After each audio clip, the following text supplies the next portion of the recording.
People at the remote mountain villa whispered that a stranger was wandering too close to the billionaire's private property.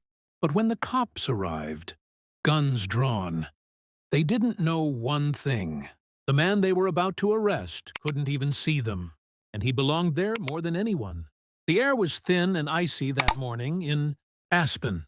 The billionaire's mountain villa sat on the cliffs like a glass fortress, and the entire valley below shimmered under the rising sun. Locals rarely came near the property.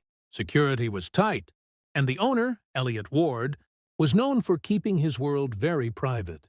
But on that particular morning, a call came into the police station from a frightened hiker.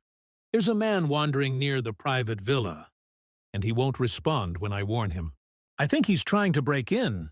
Within minutes, two officers, Deputy Collins and Officer Ramirez, were speeding up the winding road, sirens off, tension high. When they arrived, they spotted him. A tall black man in his late 20s, standing near the villa's stone railing, fingers lightly brushing the cold surface, head tilted like he was listening to something deeper than the wind. No backpack, no phone in hand, just quiet, slow movements, too slow for someone trespassing. But Collins didn't hesitate. "There he is, hands visible, Ramirez. This could get messy." They stepped out, hands on holsters. "Sir," Collins shouted, "step away from the property. Keep your hands where I can see them." The man didn't turn, didn't flinch, didn't even look in their direction. Ramirez frowned. "Is he ignoring us?" Collins muttered. "No trespasser just stands still like that. He's playing dumb." Both officers moved in quickly. "Sir, this is your final warning." The man finally reacted, startled, breath-catching, stepping back like he had no idea people were even near him. "Please," he said softly. "Can you tell me where you are? I didn't know I was near anyone." Ramirez blinked.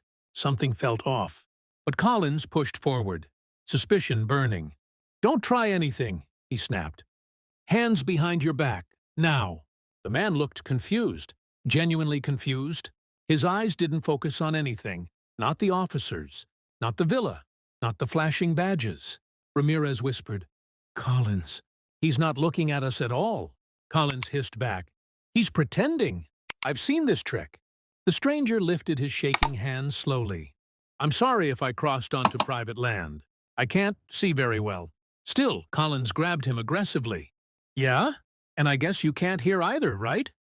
"Collins, stop," Ramirez urged. "Let me check him. Something's not right." But Collins already had the cuffs out. The stranger's voice cracked. "Please, I'm just trying to find the pathway. I didn't mean to cause trouble." His hands trembled.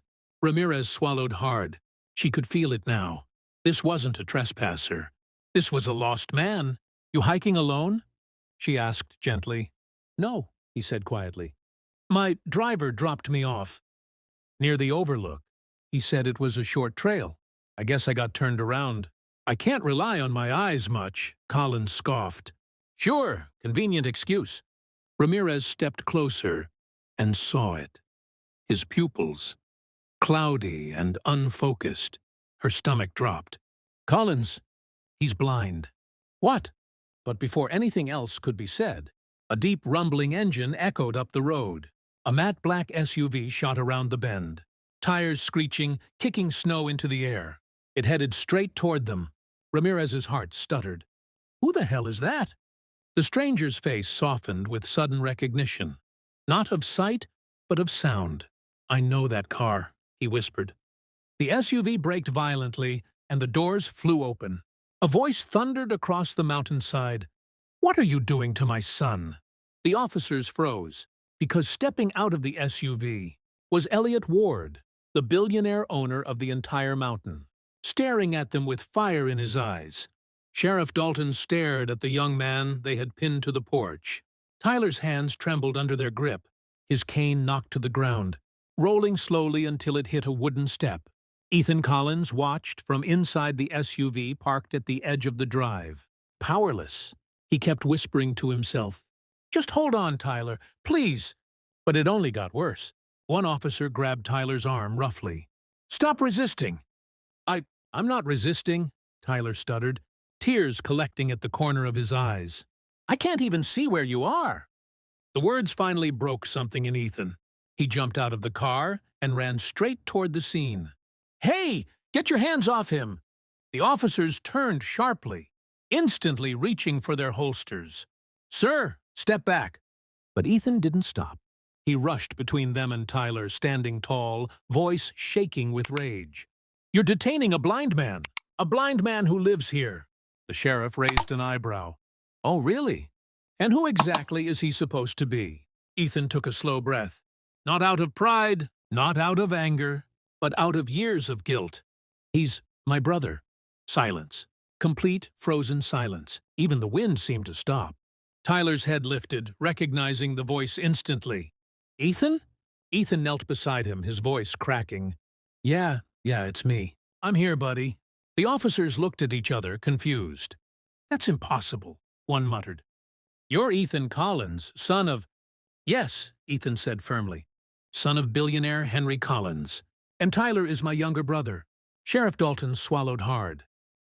But the neighbors said that he was trespassing?" Ethan snapped. "On his own family's mountain house?" One officer stuttered. "He didn't look like—" Ethan cut him off. "Like someone who belongs here? Is that it?" Dalton tried to regain control. "We didn't know he was visually impaired." Ethan's voice softened, but the pain was unmistakable. "He's been blind since he was 6.